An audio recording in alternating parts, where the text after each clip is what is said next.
He gave me the refund of the 10% deposit, and I moved out. And there was a person that I moved out at night.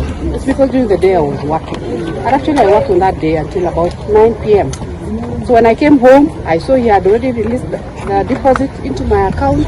I searched for a house, and within an hour, I had a new home. Very new. So it was a blessing in disguise. Okay. Yes. But he has claimed that there was no sales agreement. We did. I signed my part. Maybe he had not signed his part, but I'd already done what he wanted. The 10% that he wanted, and had signed on my part. So maybe on his side he had not done it. So we should have discussed it.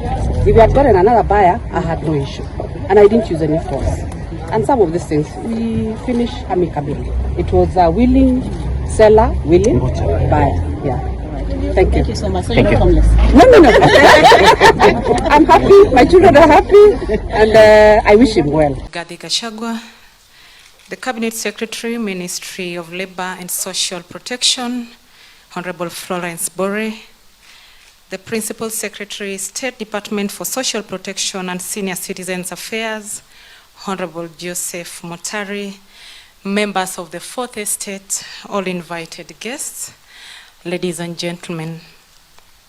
Your Excellency, we welcome you to this morning presser on Inua Jamii program under the Ministry of Labor and Social Protection, program that is going to take care of the elderly, the orphans and persons with severe disability, amongst others in the society. Your Excellency, without much ado, allow me to invite the Cabinet Secretary, Ministry of Labor and Social Protection, to run the rest of the part of the program. Karibu, Madam.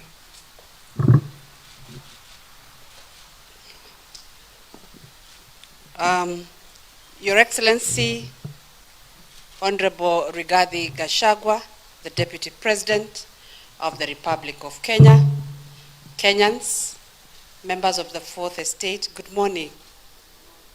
We are here today for the release of the Inua Jamii funds.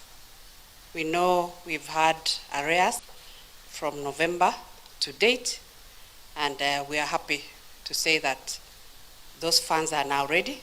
Government has released, Treasury has been able to give us 16.7 billion. And may I take this opportunity to invite His Excellency, the Deputy President, for the rest of the program. Thank you. Welcome, sir.